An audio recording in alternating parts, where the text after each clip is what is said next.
how do you get growth? There is the traditional or rather the easy way of going to the same customer and trying to sell more to that customer of the same product or the same SKU, etc.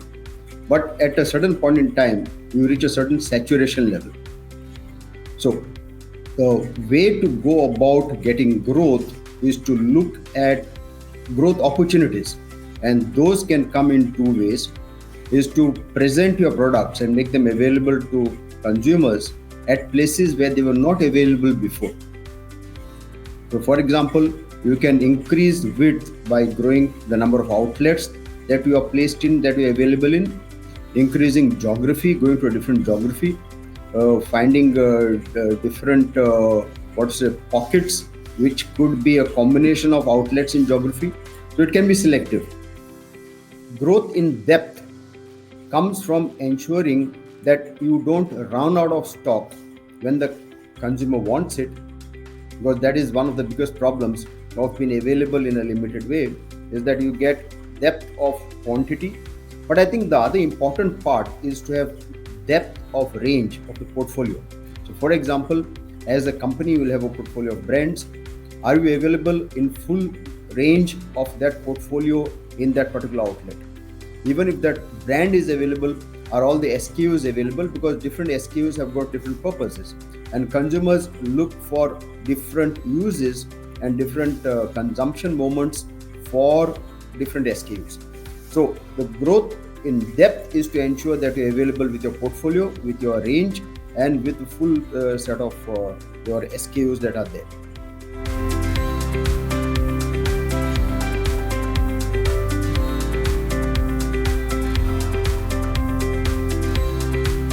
The most important thing for increasing width and depth, or go deeper or go wider, is the infrastructure at place. Because if the infrastructure consists of your plants, CFAs, depots, super stockists, distributors, and then finally retailer to serve the consumers. So this infra plays a very, very important role whenever any manager decides to increase his width and depth.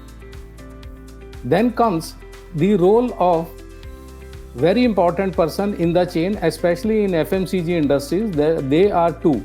That is, one is the distributor and second is the retailer. So at distributor point, the most important thing is that is distributor in terms of providing service to the retailer is good or not.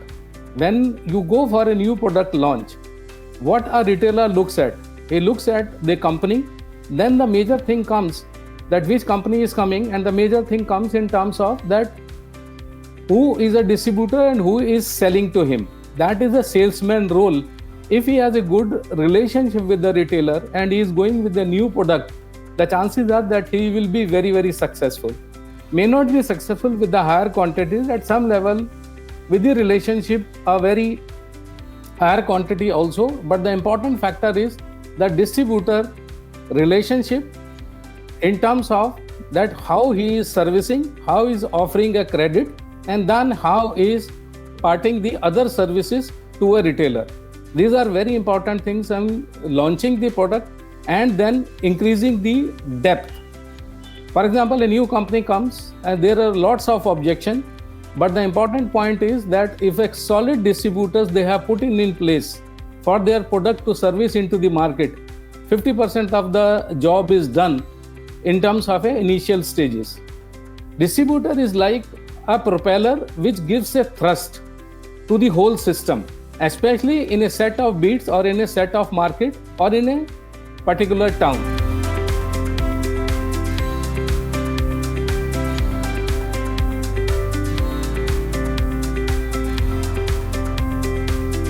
What are the tools which we are using, and I have also implemented in my current as well as my previous organization? What kind of technology we can use? If I talk about my first and foremost in terms of reaching out to the right customer, reaching to the customer, how better way you can reach to the customer. So I will say dynamic routing, route optimization tool, where with a cost effective way you can reach out to the customer. in terms of both in case of pre-sale as well as when sale method, whether you are taking the order in the beginning and delivering it, or you are sending the van directly to sell it and returning back. So in both the cases, the route optimization tool, one of the tool which we have used predominantly very effectively. Again, mobile application, whether SFA or DMS or in a combination of DMS and SFA, plays a key role in optimizing the distribution cost in terms of the field force have the mobile application, then they can use the features like suggested order, focus SKU, mustard SKU to leverage the technology.